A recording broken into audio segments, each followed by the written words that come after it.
The South Carolina Ag and Art Tour is back in York County, South Carolina.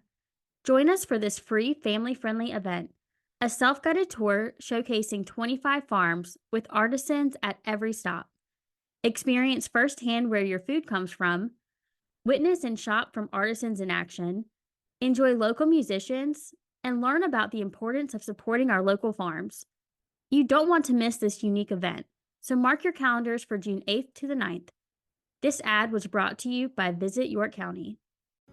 Brandon always says it so beautifully that this place isn't really ours. We are just stewards of it for this period of time. And so it's our call to share it with others.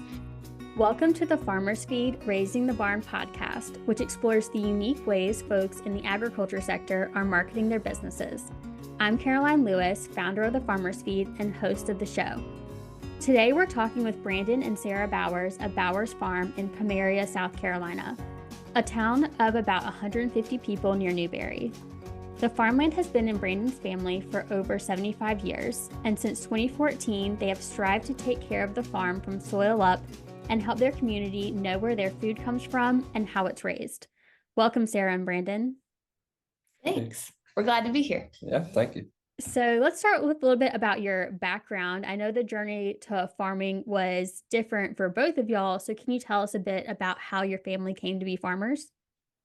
You go first. Yeah, so my family was actually moved to this property in 1938.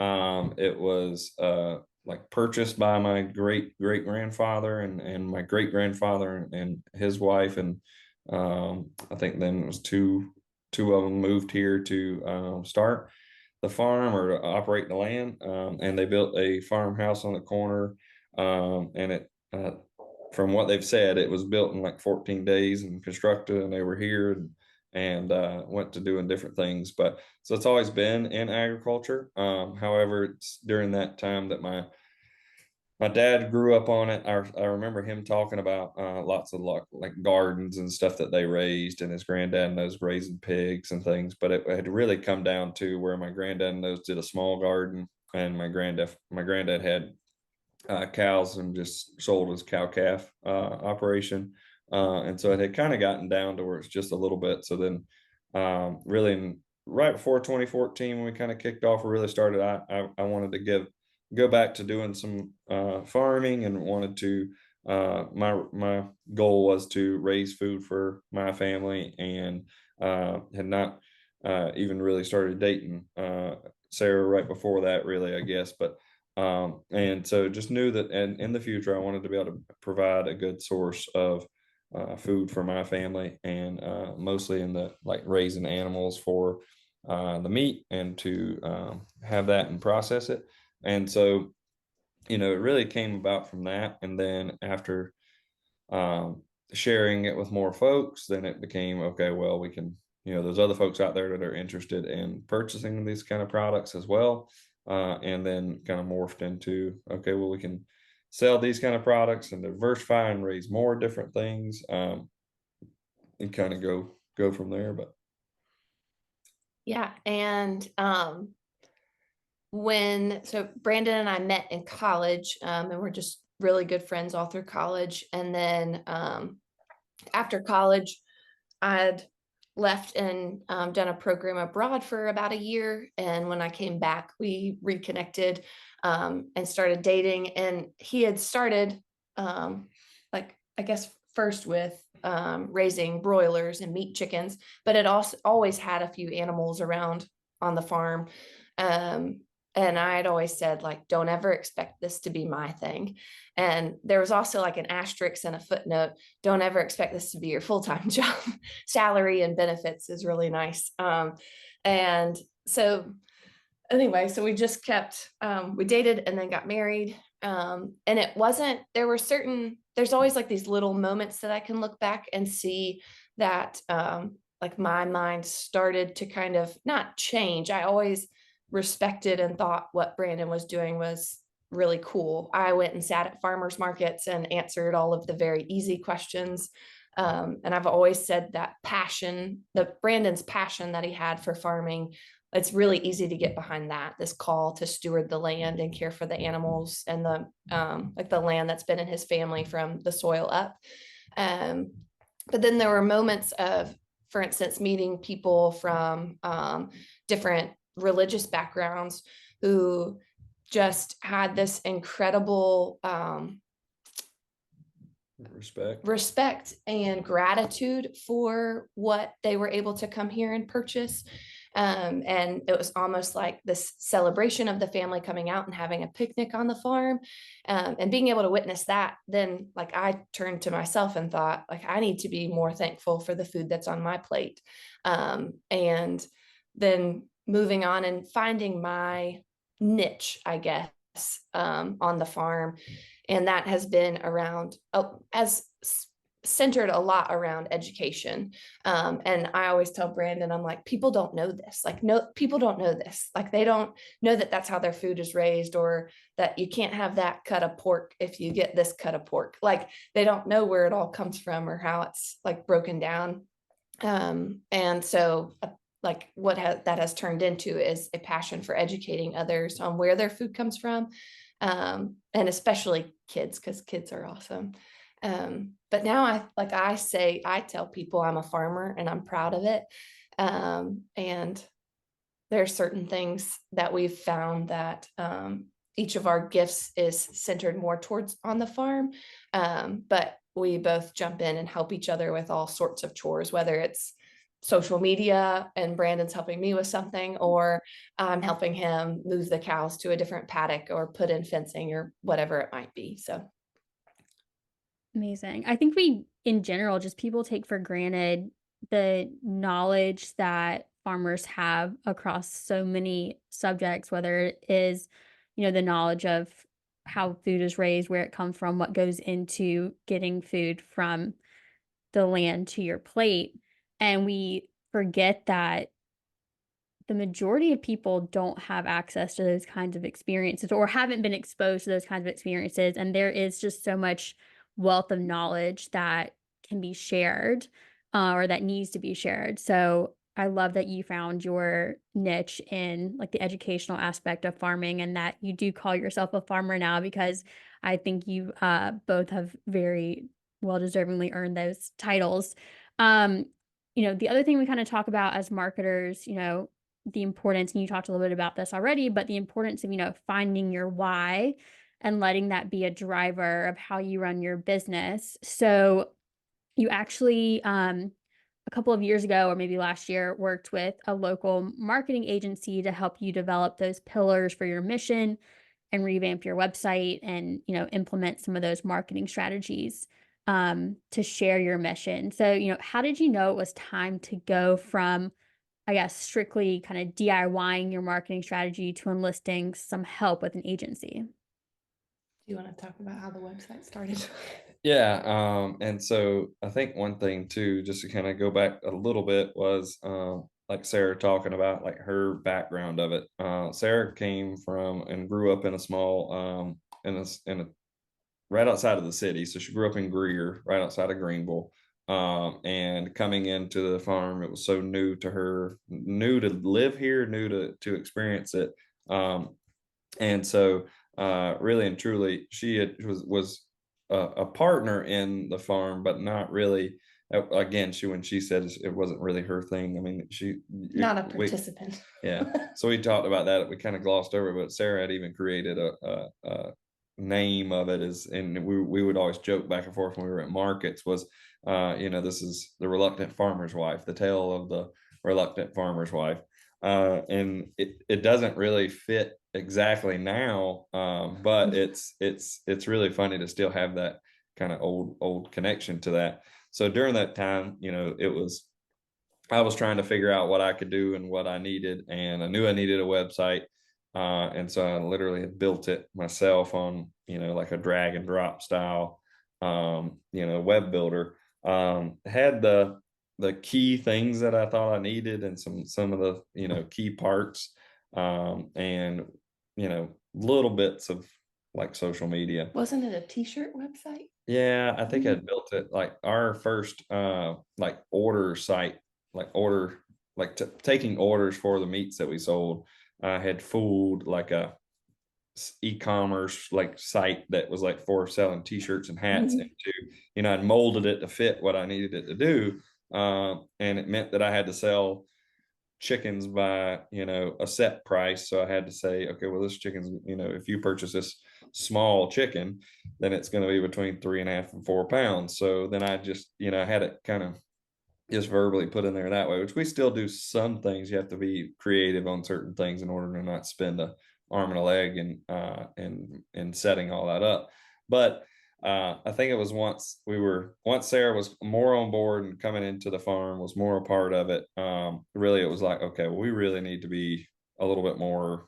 Our online presence needs to be more reflective of what's going on, and give a little bit more information about the farm and what we are and who we are and who we had become. Because really, when Sarah came in and started taking more on from the farm obviously changed. So you talk about that why, and my why in the beginning was to feed my family. And so, feed my family really good, meats.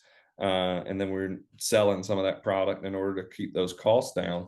And then whenever it became Sarah and I to do it together, then my why merged with what she was coming in from the education side of it. And it definitely veered a different direction. And, but we needed to get that out there and let folks know what we were and who we were and what we were doing.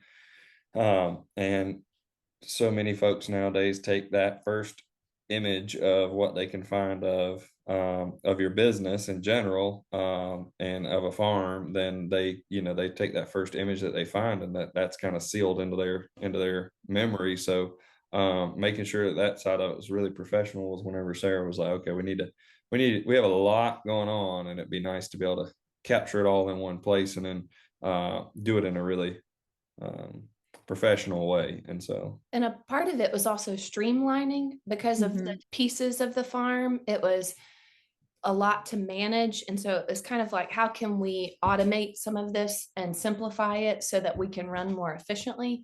And it was that in general, not only just working with a professional marketing group and what their knowledge base was already like way more extensive than ours to be able to build the website and streamline.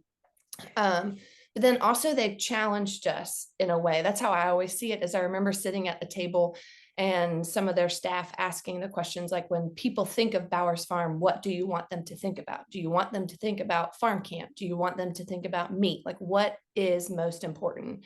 And so that's kind of what drove us to identifying our 4 main pillars.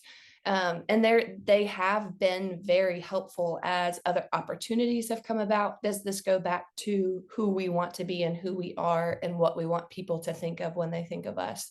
But I think it really did take someone else asking the question, us articulating, and then like they're still being, okay, tell me more. And like that pulling out of what is most important to Bowers Farm. And so, for instance, we have farm stays on the farm. And but what at the core makes it, like, why is that important to you? Well, we want people to feel welcomed here. And we think when they're welcomed here, they're educated on what this life looks like.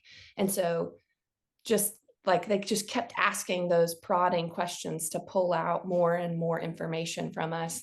And it helped us. Now we're like much better at articulating who and what Bowers Farm is to others. And there's also, I think, a greater sense of pride when we feel more directed, because it's like, this is us, this is who we are. And it's, I'm sure that's true for all businesses. But when it's your family too, that I think that enhances that level of like, I want to be able to be proud of this and articulate it well. And having someone from the outside ask those questions, I think was really helpful. So tell them where we landed on the 4. Oh yeah. So pillars. Our 4 pillars for Bowers Farm are welcome, education, sustainability, and ethical. And so we always say no farming experience necessary to come to Bowers Farm, because I had no farming experience, and there's no such thing as a stupid question. We host people through our guest suite and Airbnb. We host through Harvest Host, which is a camper RV program.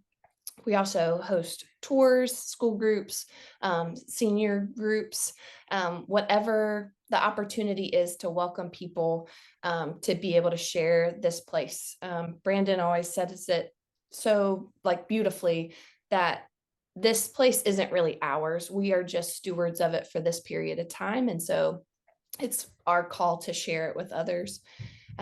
Education. So we want to educate people, whether they're wanting to start their own farm or homestead, or their kids just learning that this egg could turn into this chicken, and like however elementary or advanced the piece is. It's also our commitment to education. We are constantly learning on every facet of Bowers Farm, whether it's the business side, marketing, or it's livestock management and or gardening, whatever it is.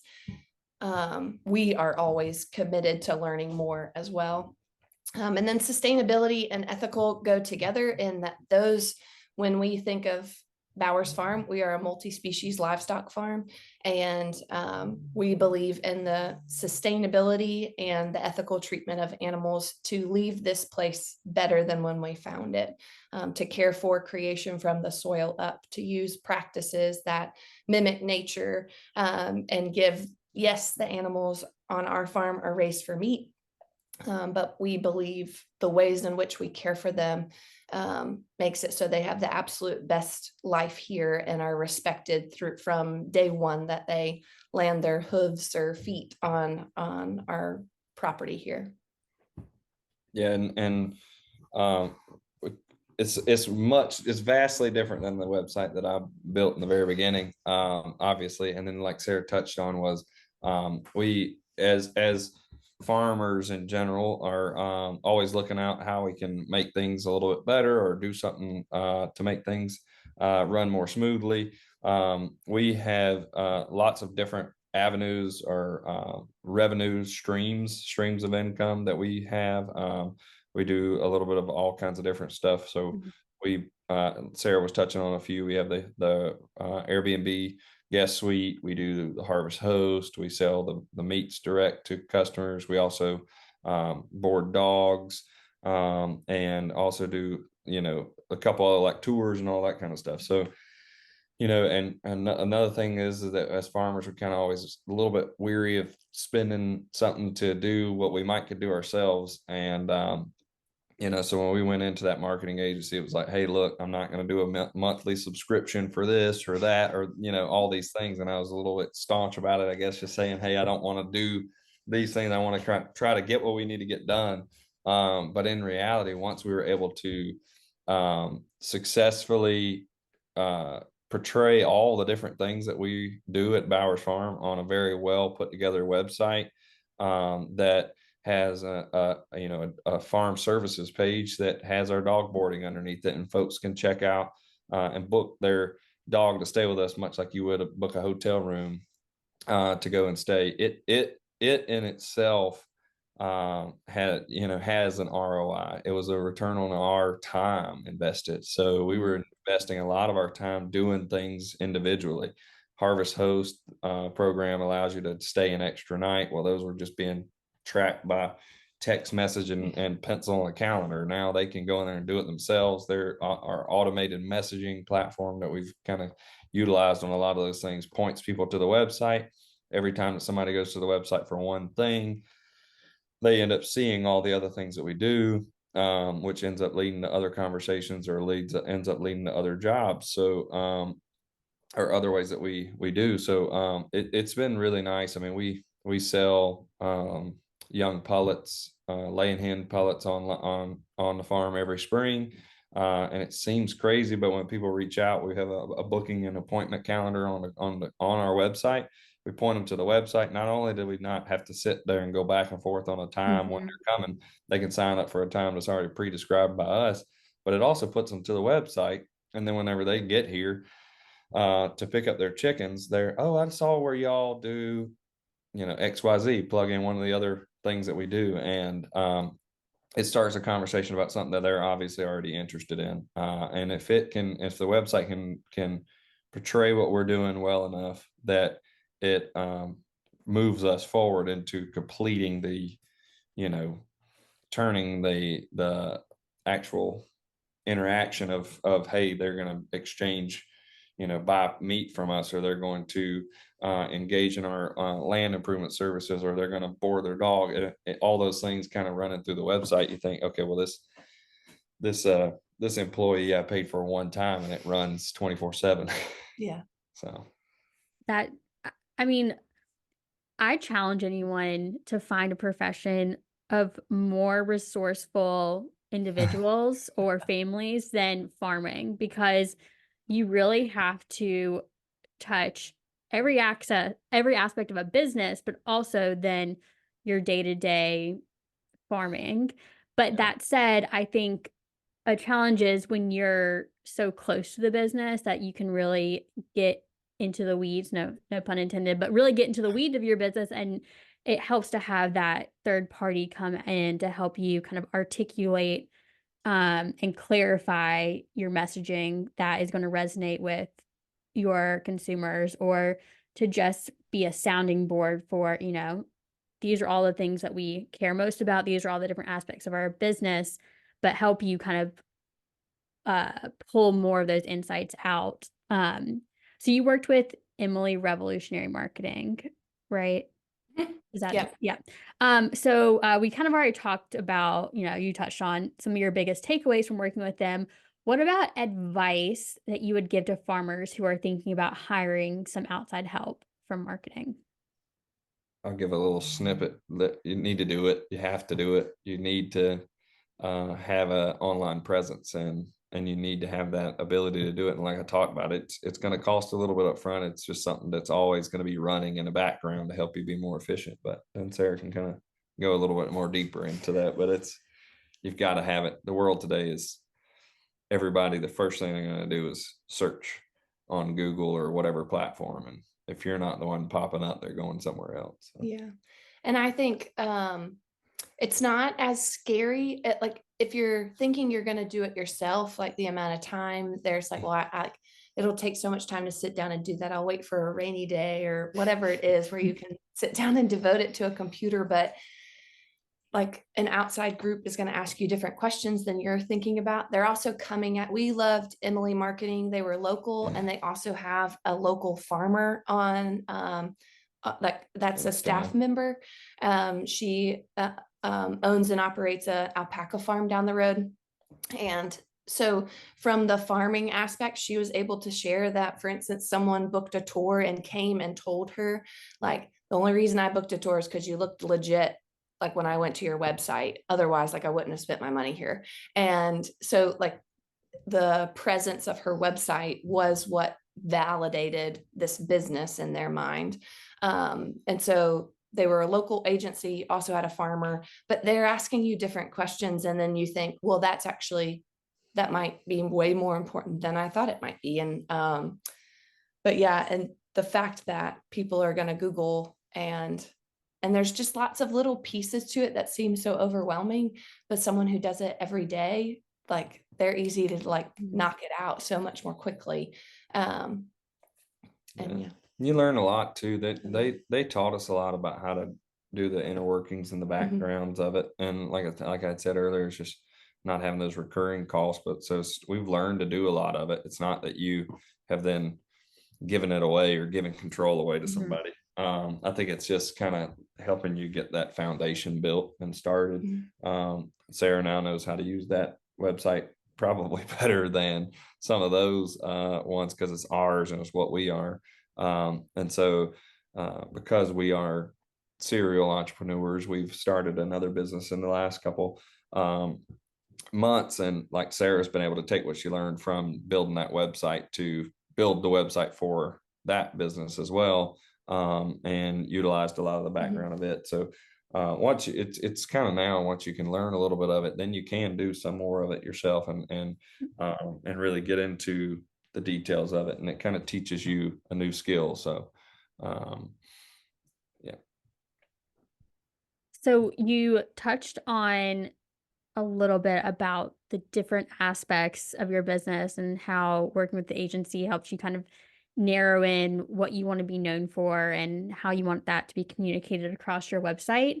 So, in addition to all of the different uh, animals that you raise, um, you have several other offerings, experiences. You talked about Harvest Host, Farm Stays, Farm Camp.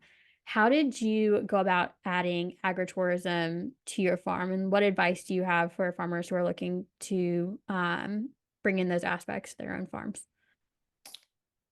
I think it started with people asking if they could come out and see it. Like our friends, their whatever church they attend, can we bring our kids out to see the farm?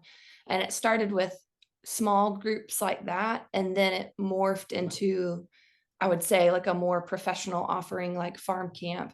Um, and so that aspect and that understanding and realizing that like this is our everyday, but people are looking to experience this, and we're a little different than like a U pick where it's obviously like people are coming out to pick their own berries or whatever it might be, but to have opportunities for people to come and experience a life that's different from yours. Yeah, it really was.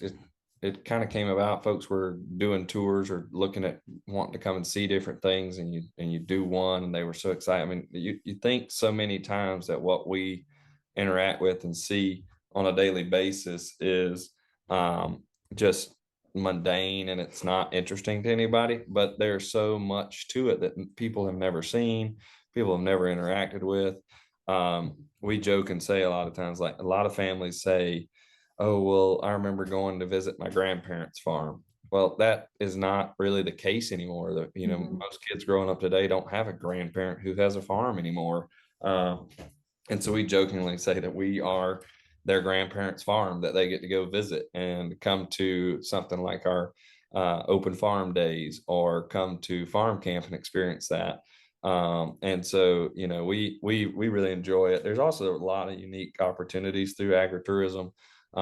Since, over the years of being a part of agritourism and part of the South Carolina Agritourism Association, and being a part of different parts of that, I'm now sit on the board and have been the vice president for the last couple of years on the South Carolina Agritourism Association board. And the creativity you were talking about earlier on farmers, the creativity of some of the things that are part of the agritourism now is just phenomenal. It can be as small as a homeschool tour, or a church group coming and touring, all the way up to dropping eggs out of a helicopter for Mhm. Easter egg day. I mean, it's like it can be anything and everything. So folks want experiences. That's a really key thing, is folks might not be willing to pay like and buy really good food 12 months out of the year. But they will pay and come and experience something. So they want to experience it and use their time and energy and time with their kids to come and learn something. And so we've had folks that are coming into our area that are here for all kinds of different reasons, a wedding or funeral, or they're coming in just visit for Easter or something like that, and they stay on the farm just because it's another way for them to kind of experience it while they're here. They found the farm, um, and they come out and stay. There are people that are touring or RVing, permanently through the Harvest Host program, and they're looking for places that are, nice, quiet, got places to turn around. It's kind of one of those things. It's like, okay, well, why would you not at least add some aspect of agritourism to it?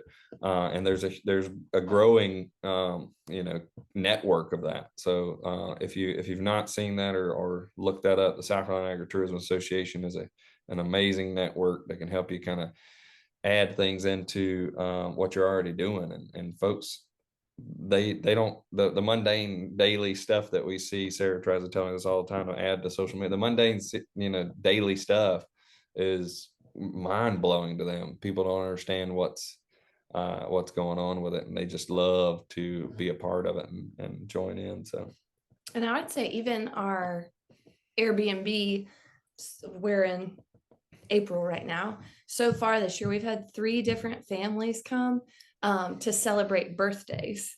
And so like they were looking for an experience for a birthday. 2 of them were for the fathers. Yeah. And it was like their choice. One was from They the live Columbia area, less one was than an from hour. Charleston, and I can't remember where the third was.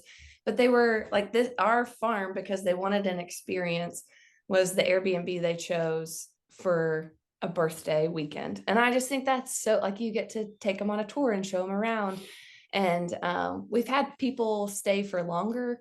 But one of the things that Brandon says is that it's an experience to come and see something different, but that hopefully when they go back to that neighborhood, if something is said about developing farmland or something is said about farmers in like a disparaging way, that they have a memory to pull from to say, well, actually, like I've stayed here, or actually like developing that land might not be the smartest thing, so that we can because we need to remain, like, we need to have places that remain like this for these purposes. Yeah. So and so like it's not just educating them while they're here, but growing a respect for the work that we do, for the green space, all of that. Like there's so many pieces, and kind of, yes, there's the business side. They pay us money to stay in our guest suite, but there's so many other gifts that come from it, that will reach far beyond the time that they're here on the farm.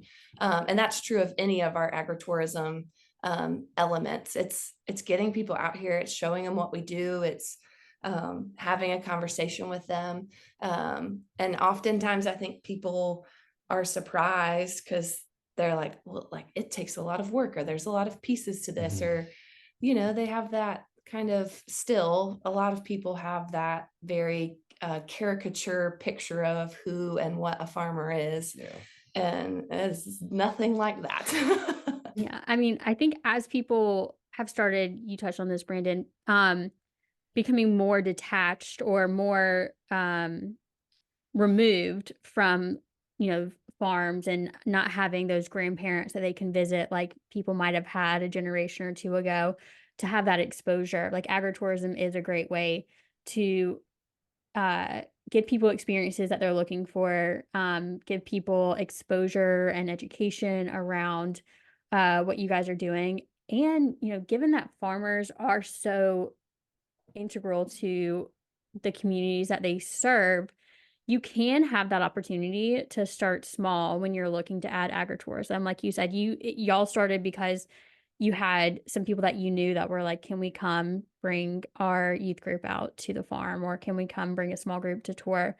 I think that's a really good thing that other farmers can replicate, which is look to the people in your community and use them almost as like a testing ground to see like what the appetite is for what you're doing. Start small, and then you can always grow those programs. But starting with people that you know and who will give you the feedback and who are excited to see you succeed, you can then take what you learn and apply that to grow it. You also talked about how, getting people out to your farm, for one thing, whether it is the dog boarding that you do, or a harvest host program that then they get to go and tour the farm. How has agritourism impacted some of the other areas of your business? Well, I think so. As a like agritourism, I would say they all have a piece of education in them, regardless of the intent for people coming out. There are times where people stay in the Airbnb just for convenience, for instance, but they inevitably learn something when they come out here. So we have families who have originally participated in our Rent-A-Chick program, where that's a really awesome educational experience.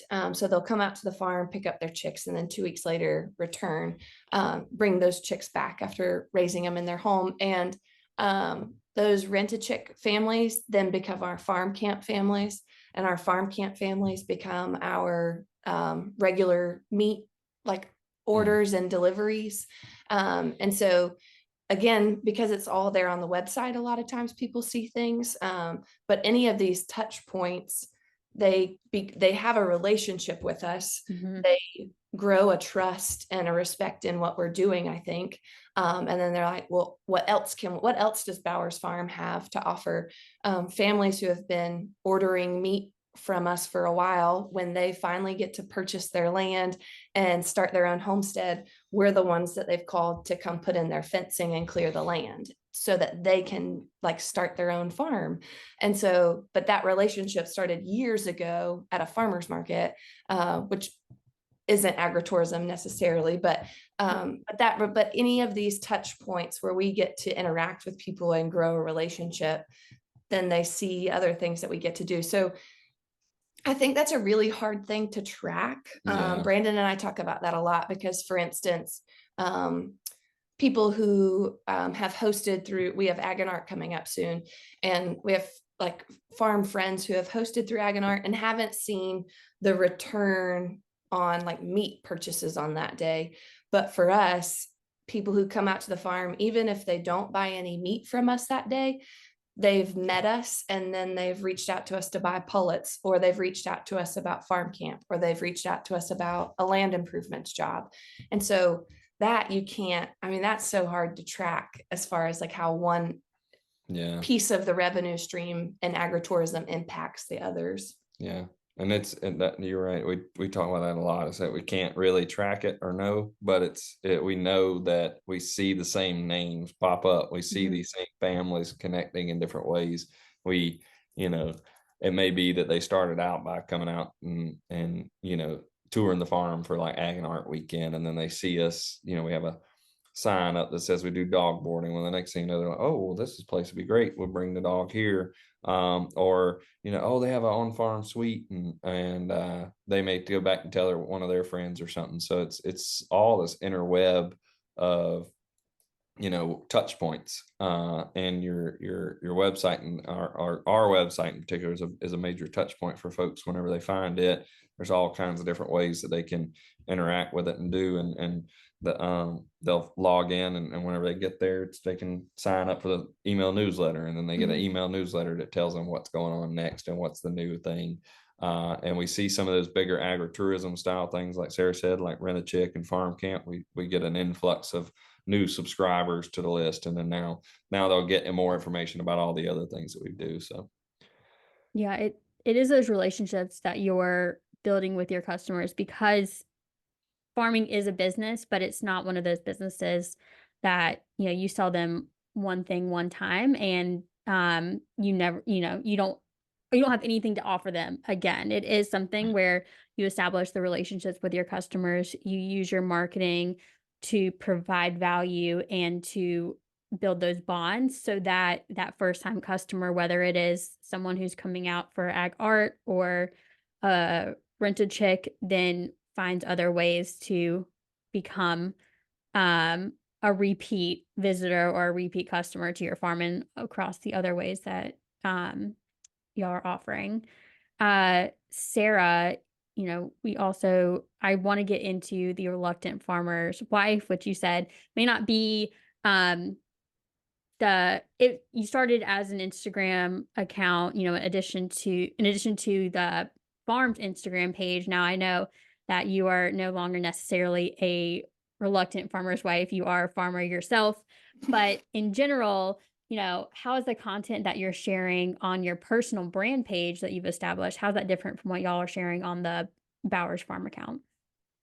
Yeah, so it's blurred lines there, or maybe like it's a dashed line where there's lots of crossover.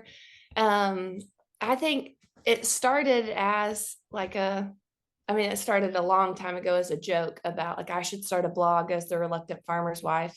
And well, that would make a cool blog. Or, this is the tales of a reluctant farmer's wife. And then it became the confessions, because and even still, there are sometimes where it'd be so much easier to work some days. Some days it's like, I wish I worked a 9 to 5 and someone was telling me, like giving me my own list to do so I don't have to come up with it. And you could check out at 5. Yeah, check out at 5. That would be nice. But it started kind of as sort of a joke, and we've joked about it for a long time.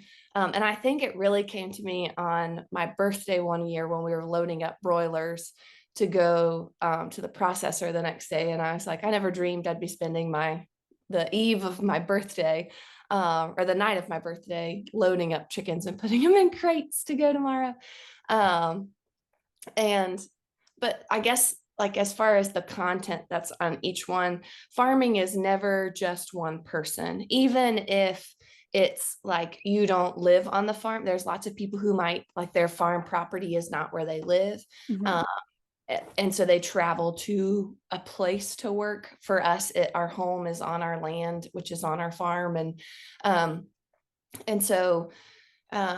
even then, like, it's not a 9 to 5, and the pull on family, no matter whether they're involved or not, is impacted. And so I think I wanted it to be a way of sharing kind of the life behind it.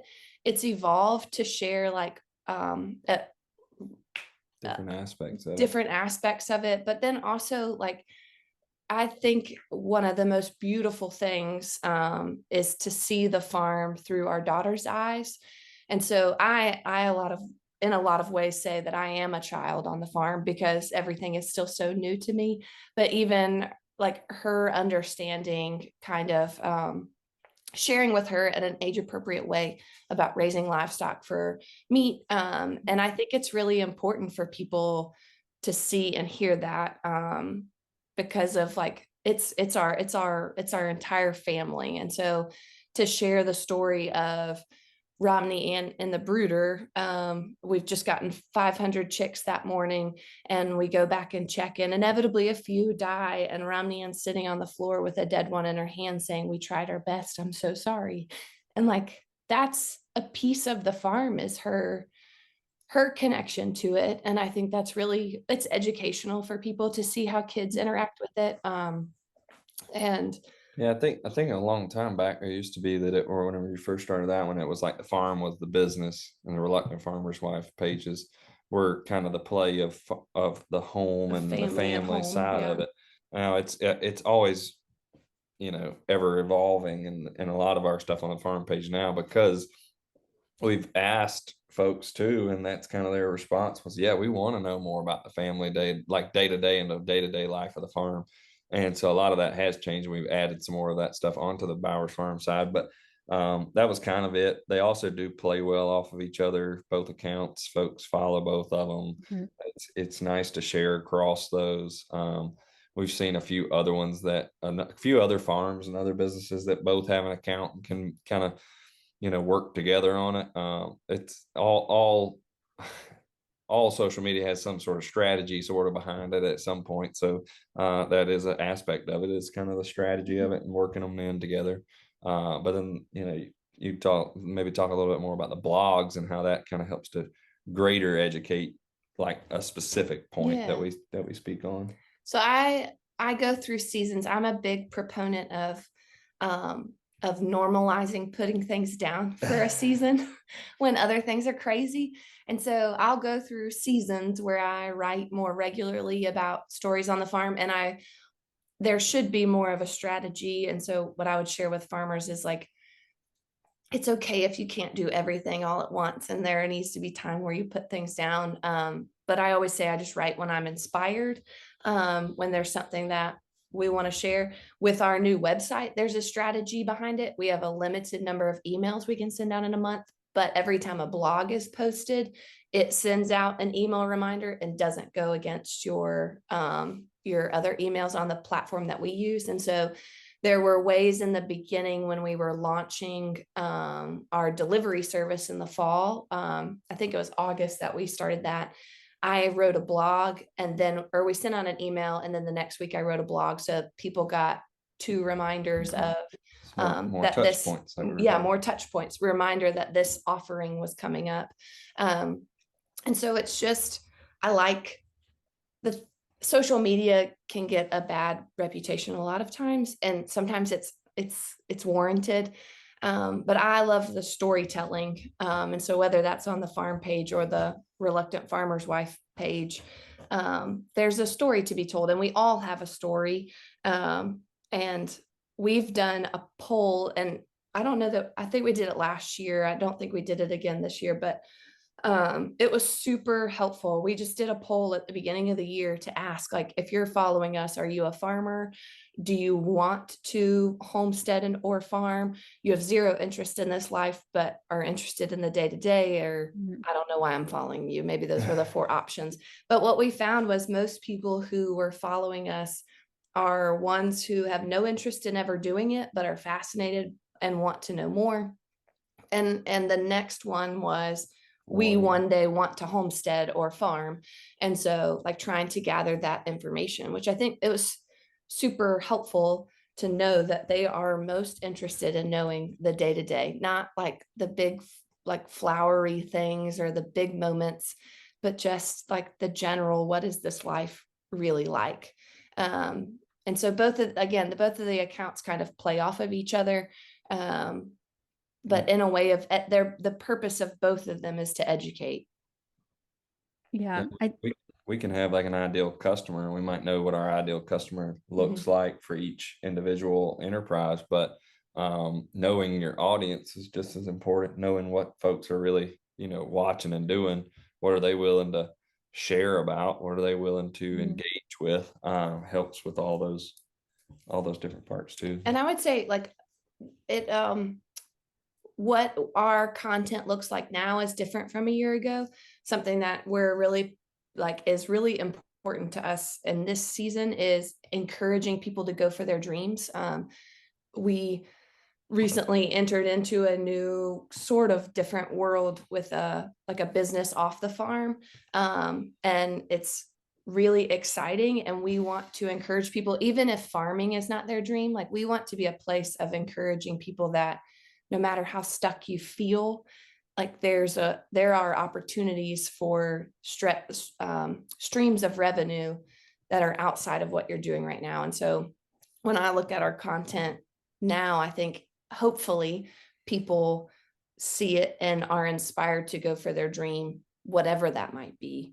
Our dream is to be farmers and educate people on where their food comes from, and to be able to do it while not working off the farm.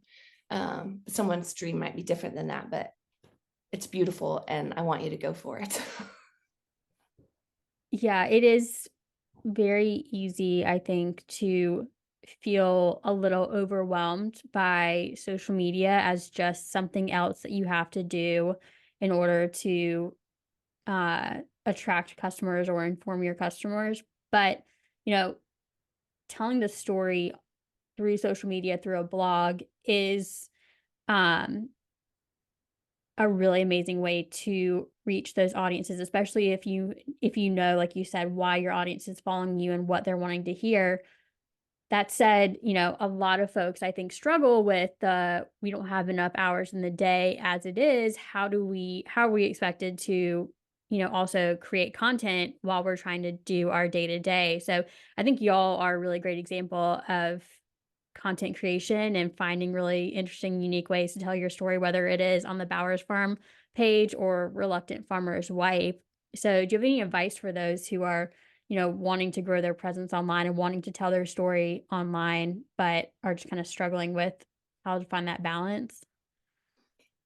Whew. Well, I go back to saying, like, it's okay to put things down. And the world of the social media and the algorithms, it can really get to you sometimes. And that's something that I think we're constantly working on. But there are times where, like, we're not present, and that's okay with us. Like, it just has, like, we have to get to this point where it's like, it's okay. But a couple tools that have helped us are at the beginning of the month, sometime towards the end of this month, beginning of next month, we'll sit down with the whole month.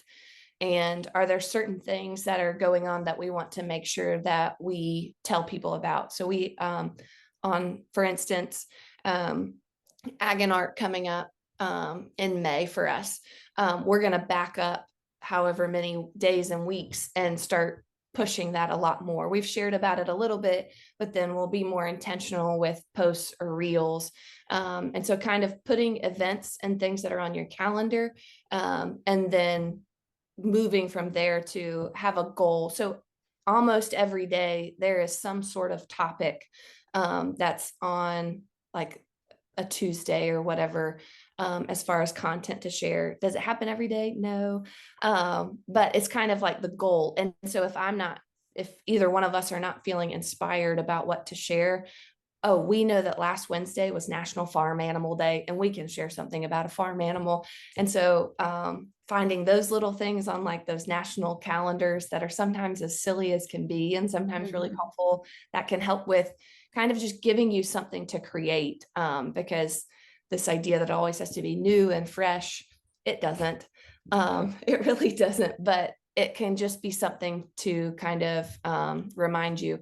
It started with Emily Marketing.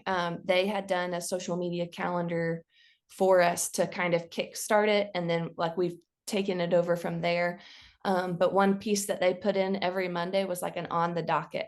And so it's kind of like a week at the glance. And most Mondays we post a series of pictures from the week before to kind of that's what last week really looked like. And then here's what we have coming up this week. It's a place to drop, whether it's a delivery week or we have an open farm day or we have pullets for sale. But it also is like a no-brainer. So like on Monday morning or Sunday, when we're planning out the week, we kind of make this little list of like what might work well with the on the docket post. And then Monday morning, it's a no-brainer. You can post that. Another tool is there's lots of different ones out there, but there are ones that'll do like an automated, like you can set up a calendar and it automatically posts so that, for instance, I think it was a week or two ago, I sat down and went to our Airbnb, pulled a bunch of reviews and made about 7 different images with the reviews on them. And then scheduled them for the next 7 Sundays. So I don't have to, on a Sunday, I don't have to think about what I'm going to share. I know that this algorithm website thing that I've dragged and dropped this image, it's going to post on a Sunday morning, whether I remember it or not. So kind of having that calendar to do and kind of have an idea, and then using some of the time that you might have, like a bigger block of time to kind of process through and use that time then just plugging in the daily stuff, like just getting on there showing. Sarah always gets on to me, but getting on there showing your face, doing what you are doing that day. And I'm the world's worst of forgetting it, but I think I learned that from Caroline in the very beginning when you even tagged us and said, here are good accounts that show their fit. Like I don't remember exactly what it was talking about. And I was like, okay, thanks for the affirmation. It is though. It's, I think it's just don't overcomplicate what your audience is looking for. Like as farmers, there is so much of the day-to-day where it's just like even just setting, leaning your phone up against a fence post and just kind of like recording a time lapse or just recording you doing anything. Yeah. And then just putting some, text over it, or just, a little bit talking about your day or your experiences of the day or the challenge that you're facing or what's coming up. But it doesn't have to be, a National Geographic shot, kind of movie. It can just be really what is like the authentic, what is your day-to-day like? And people want to have a window into that, especially as it is once again becoming so different from what most Americans experience. That way it is showing them, that connection to where their food comes from, which is so important. And I think, like as the quote goes, comparison is the thief of joy. And social media is like, and the negative aspect is the place where you're almost constantly comparing yourself to someone else or someone else's account or someone else's farm. And when you feel that sneaking in, I would encourage people to like recognize it and name it and say, well, that's not who I can't be them, because I can just be me.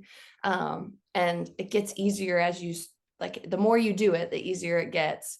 And just, I don't know, like being encouraged that like you don't have to be like everybody else because you're not supposed to be. Yeah. And the other, I think, aspect of that too, of the comparison is a lot of people get really bogged down in what we call vanity metrics, right? Like, oh, this farm account has, 50,000, 100,000 followers. But really think about it from a business perspective. Like, what would that do for your business if you're really working on selling locally? Like having 90,000 followers who don't live in your area, who can't actually buy your products or are most likely never going to visit your farm. Like, yes, it's great if you're looking to do more education and build a platform that way and find that as a revenue stream. But if your goal is to sell more products or to schedule more farm visits or farm stays, like, then your strategy really should be more hyper local as opposed to comparing yourself to, a thought leader who may have, a large audience but isn't looking to sell more chickens. Yeah. So this has been an amazing conversation. Before we wrap up, I did want to ask, what is on your marketing plan for 2024 at Bowers Farm? Is there anything new and exciting or, just what you have coming up that you want to share? So we 2024 is 10 years for Bowers Farm. And so it's kind of we were very aware of it in the beginning of the year and just like vulnerable admitting fault.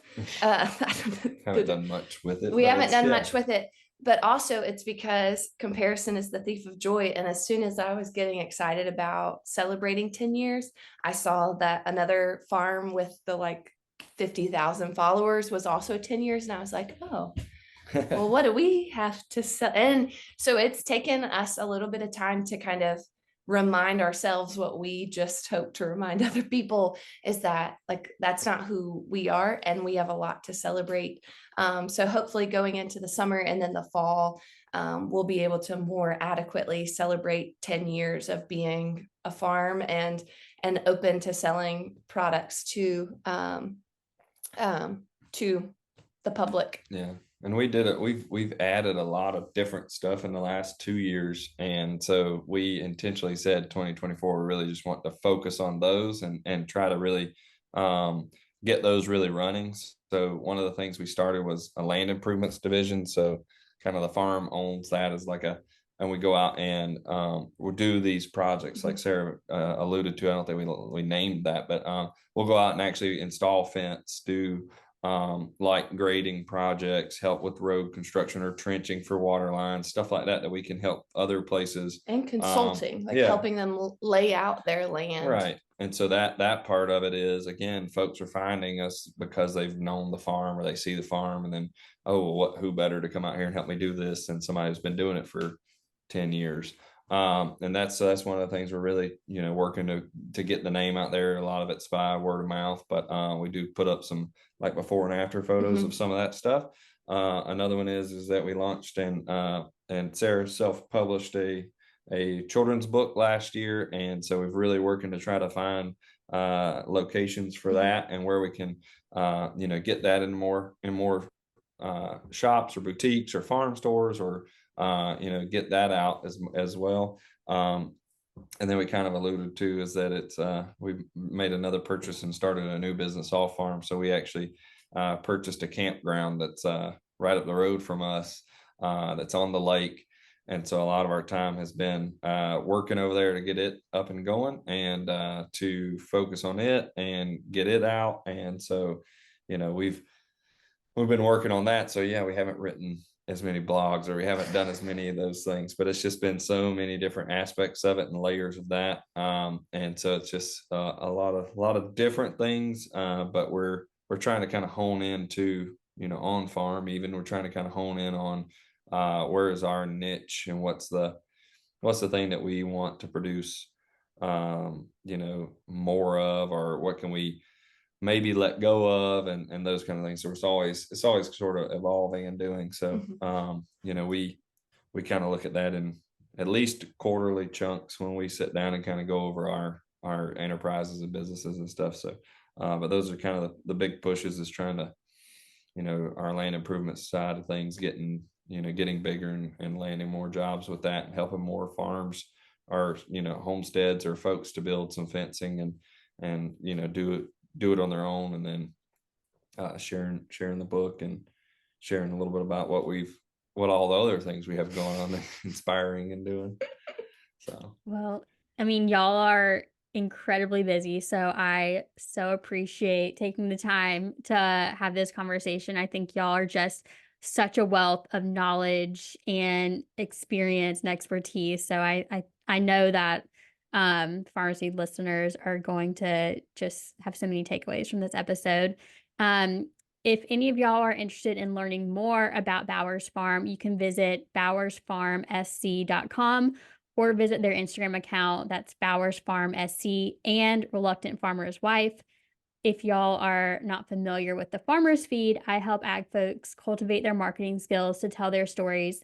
You can learn more at thefarmersfeed.com and at the Farmer's Feed on Instagram. I'll talk to y'all soon.